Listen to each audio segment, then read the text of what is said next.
I have these dreams that I'm dead. I don't talk about them. Our story picks up 10 years after the apocalypse, and our characters have grown up in this place of safety. And so we've asked ourselves the question of what did they go through to get to this place of safety? What happened that night? The reason you weren't there for her, it's defined who you are today. Trauma defines all of us, and regardless of how safe we are now, it's what happened in those hard times that really make an impact on us. And especially when you're impressionable, when you're a young kid, those things just define everything about who we are. Grin, girl. Tomorrow night we rage. At the heart of the show are two protagonists. There are two young women, two sisters.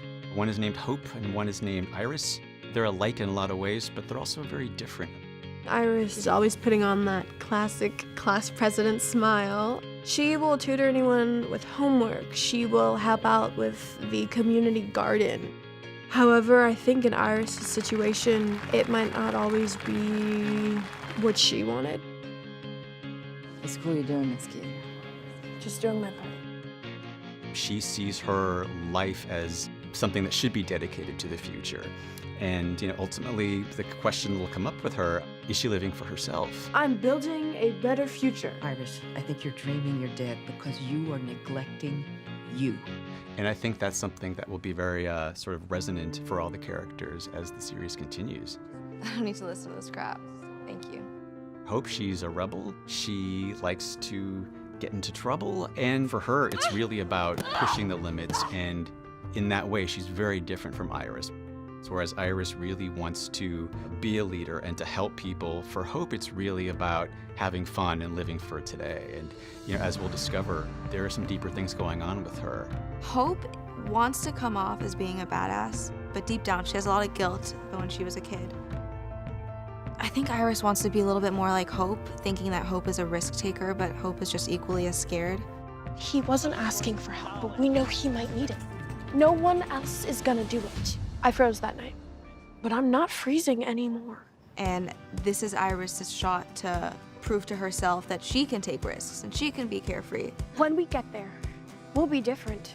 We'll be ready. We know a way out. Both characters kind of think the other one is the stronger sister, is the faster sister, is the better suited and equipped for this quest. But really, they're both just complementing each other so well. The real journey they're going on is not just this quest, but it's them trying to figure out who they are and who they want to be, and that's something that we can all relate to. Look, if you're trying to talk us out of it... Sorry, I'm not trying to talk you out of it. I'm trying to talk you into letting me go with you. Me too. The motivation to leave the community is different for all of them. I go out there looking for something that I lost. Elton's very family-oriented, and he knows what it's like to lose somebody, so when the girls have a cause that they want to help their father, Elton's just right on that. He's coming outside of the walls to kind of further his research of the world around him. He's very into nature and biology and just how the systems of the world interact with each other in this new kind of environment that has been created through the apocalypse. You heard the rumors about what he did, right? He should be in jail. Silas is tired of being judged and being seen as a threat. I don't want to be who everybody thinks I am here. Silas is a shy, soft-spoken, gentle giant. He came to the community to escape the rumors of a violent past. Why do you want to come? So when he hears of a chance to leave that place and go on an adventure,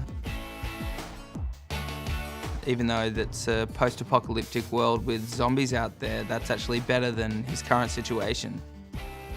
We should get going. Felix is gonna be coming for us. I'd say Huck and Felix are kind of like the protectors. They're definitely there to kind of keep us on track.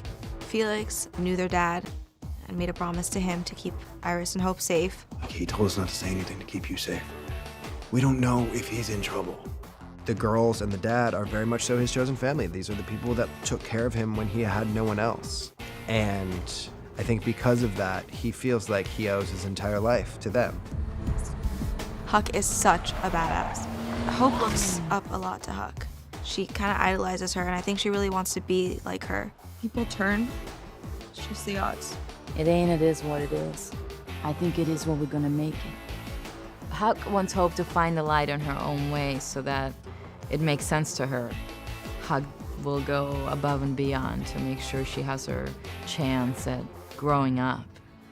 I think the thing that makes the characters in this show so unique is that they are younger, and it makes them so different from characters on other shows like Michonne or Morgan or Rick or Daryl. So much cooler than the dummy I was training with. They have a little bit of a naive quality to them, and that can get them in trouble, but it can also help them out. Let's see what discoveries await us, shall we? Because we're younger, I think we just have this endless supply of hope and faith that hasn't been diminished. Wait, no.